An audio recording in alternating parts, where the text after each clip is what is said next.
حضرت عبد المطلب کون ہے؟ میرے پیارے نبی پاک صلی اللہ علیہ وسلم کے دادا جان. ان کا اصل نام ہے شیبۃ الحمد. کیا نام ہے؟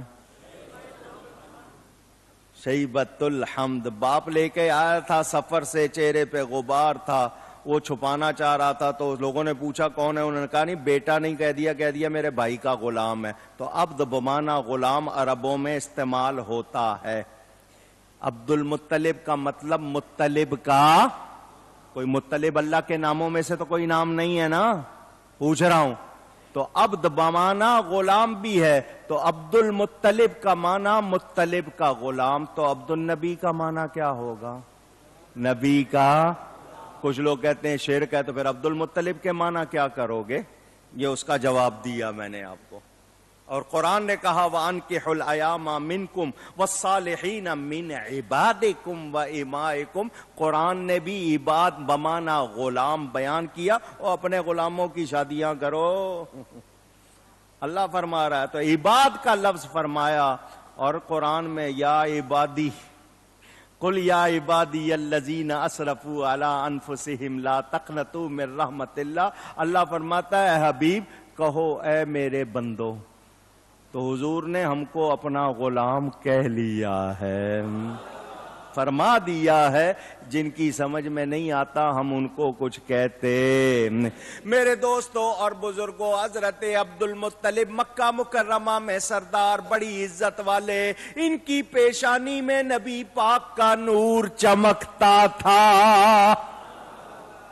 جس میں بھی نبی کا نور آیا اس سے روشنی آنے لگ جاتی تھی، اس کے بدن سے خوشبو آنے لگ جاتی تھی.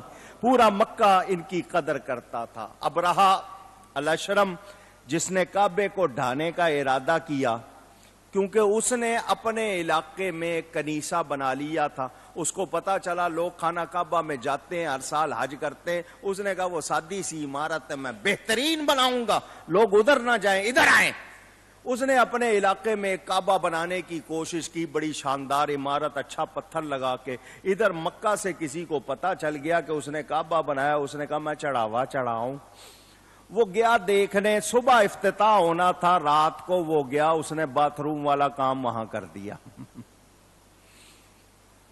اس کے بنائے ہوئے اس کعبے میں جا کے کر دیا اپنا کام.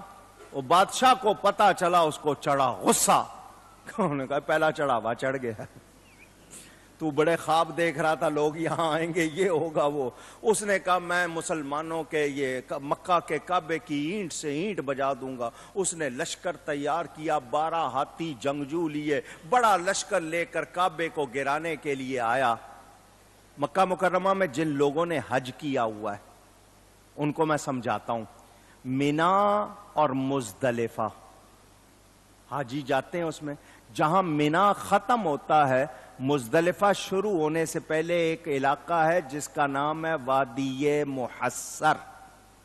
کیا نام ہے؟ بورڈ لگے ہوئے وہاں، محصر، وادی محصر. یہ وہ جگہ ہے جہاں ان ہاتھی والوں پر عذاب ہوا تھا. حضور نے فرمایا وہاں سے جب گزرے، فرمایا جلدی جلدی تیزی سے گزر جاؤ، یہ عذاب کی جگہ ہے. اور میں بڑا حیران ہوتا ہوں، حاجی وہاں خیمے لگا کے بیٹھے ہوتے ہیں. وہ رہنے عذاب کی جگہ، رہنے کی جگہ، کوئی انٹرٹینمنٹ کی تفریح کی جگہ.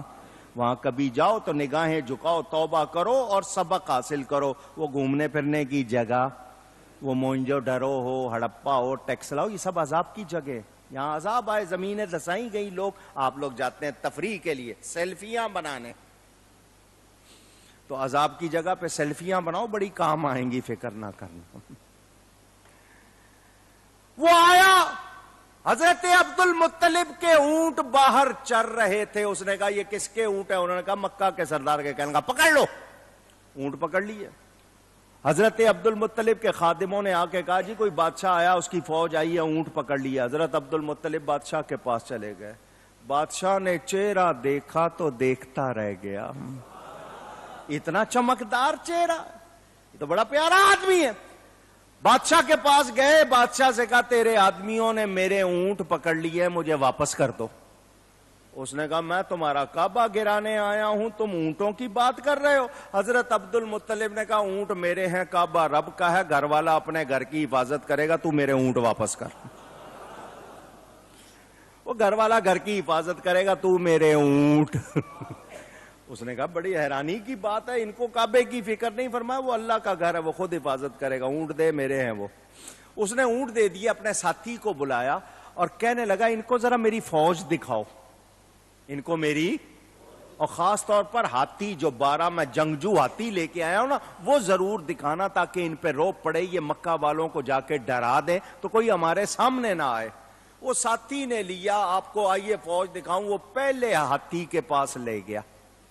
جو ہی اس ہاتھی نے حضرت عبد المطلب کی پیشانی میں نور مصطفیٰ دیکھا، اس نے قدموں پہ ماتھا رکھ دیا۔